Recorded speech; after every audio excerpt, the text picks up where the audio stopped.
Ano masasabi niyo sa mga lalaki na sa tingin nila nakakalalaki yung pagiging fuckboy? Ako feel ko mga kadiri, mga ganyan lalaki. Bakit Oh. naman? Bakit? Kasi yung pagiging lalaki, wala naman yan sa bilang ng kung ilang babae na yung na-fuck mo. Ganyan. Tama. Tama ka dyan. Oo. Agree ako sa'yo. Ikaw naman, ma'am. Same po. Sa'yo. Kuya, paulit ng question. Okay. Anong masasabi mo sa mga lalaki na sa tingin nila nakakalalaki yung pagiging fuckboy? Well, hindi siya nakakalalaki in the first place.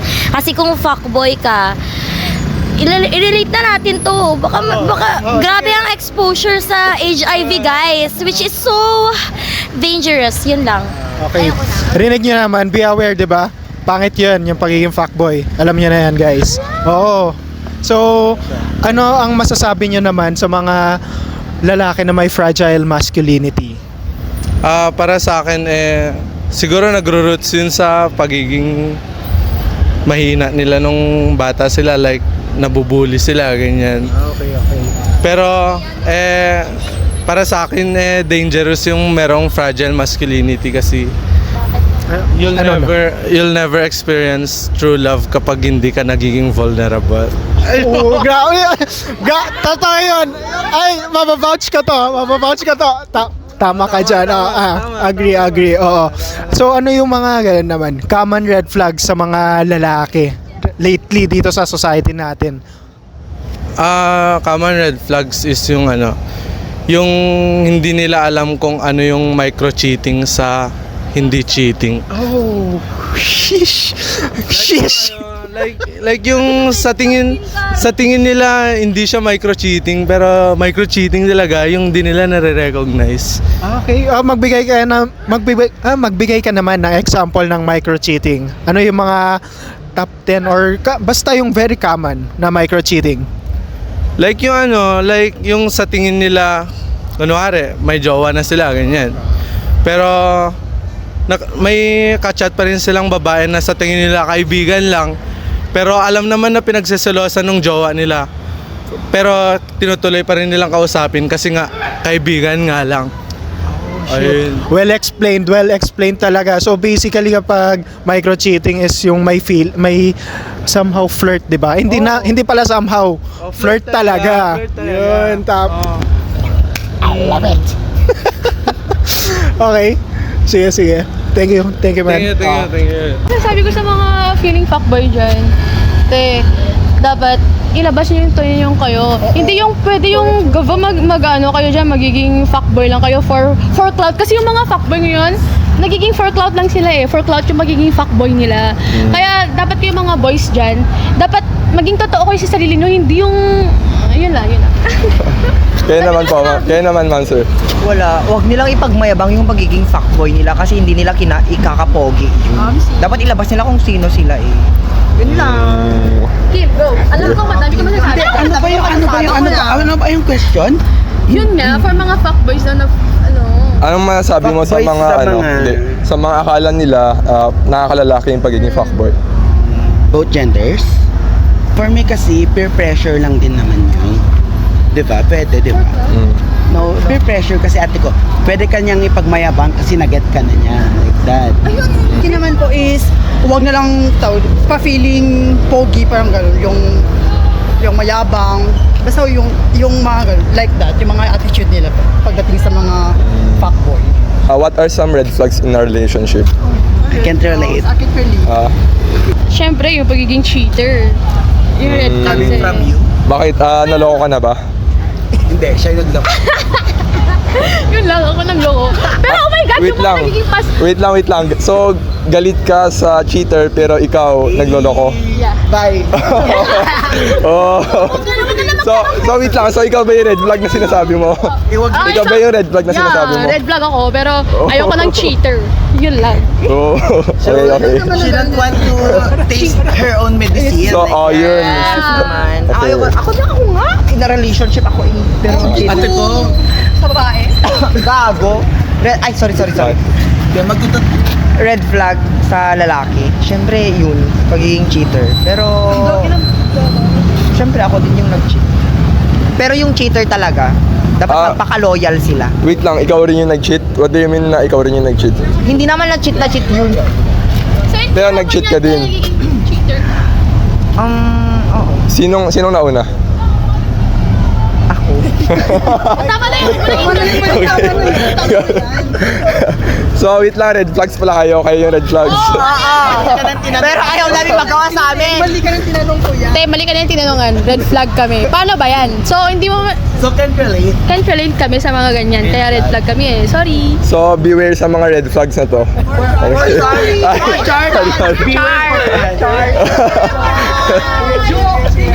Thank you. Okay. Ano yung mga common red flags na nakikita mo sa mga lalaki or sa mga babae?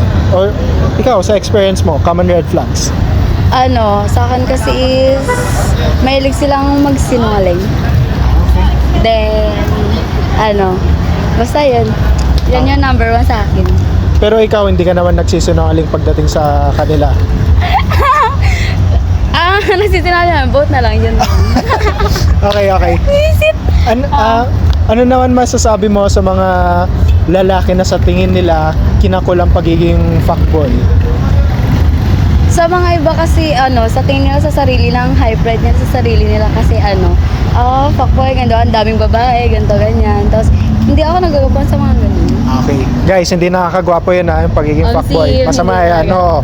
So, ano naman ang mga masasabi mo doon sa mga lalaki na may fragile masculinity?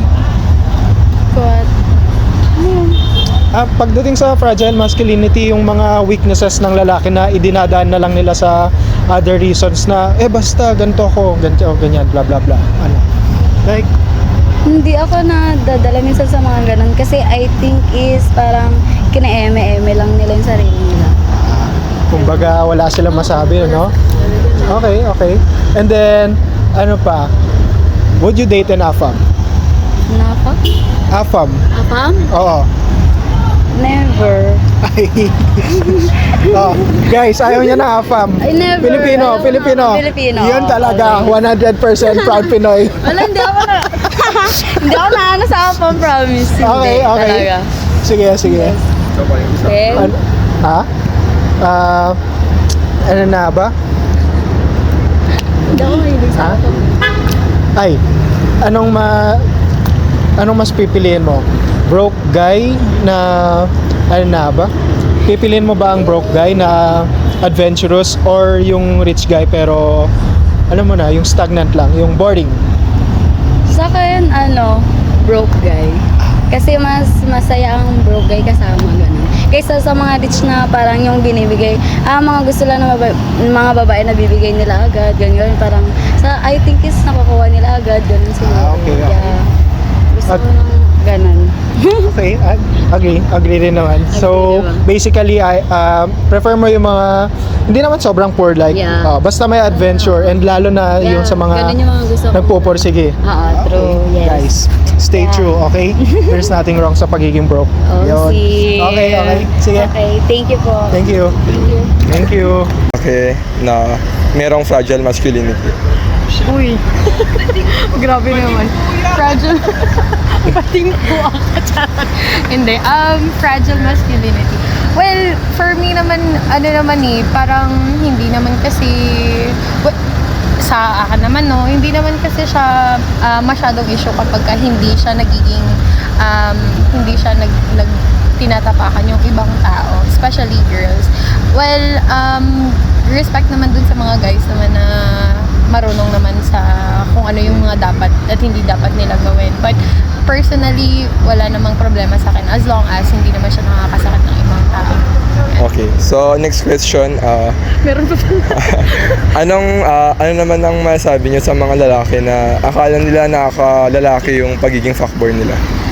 Nakakalalaki. Or plus pogi points, ganun. Yun naman yung problema din sa ibang mga lalaki kasi well, hindi naman nila ikakagwapo or ikaka-attract yun sa mga babae. What will it give is like parang ano na lang din yun parang siguro because of men's ego na lang na parang kinaka-proud nila na nagiging fuckboy sila, but honestly, from a woman's perspective, hindi yun ikaka-plus points Parang ikaka-downgrade mo pa nga yun. Red flags in a relationship. First, kapag hindi pinaprioritize both sides yung time for each other, quality time. And kapag siguro yung mga toxic gestures like nakakasakit na or even words. Masakit kasi sa part ng babae and also sa part ng lalaki na makakapagsalita kayo ng bad about each other, about your relationship. So, and another thing is that I think pag hindi alam ng isa't isa yung boundaries, like too friendly yung girl sa ibang guys or too friendly yung guys sa ibang girls, siguro ayun. Ayun, pinakalasa talaga. Yung mga mga lalaki or babae namang may boy best friend. Anong thoughts mo dun? Lalaki o babae na may boy best friend? Oo. Body. Or kahit girl best friend or boy best friend pala. Ayun naman. Well, kasi for me, sa current na partner ko, marami siyang girl best friends. And I do respect that. So long as they know their own, place sa relationship namin. It's okay. However, if it goes to a point na parang sumusobra na din yung mga ginagawa nila, siguro, it's time for both parties to talk about it.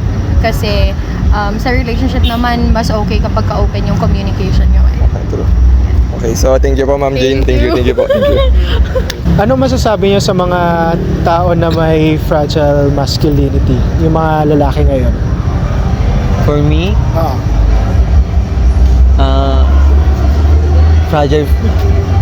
Fragile masculinity sa mga tao ngayon. it's good for them. Kayo sir, ano masasabi niyo sa mga lalaki na may fragile masculinity? It's okay, good for them also.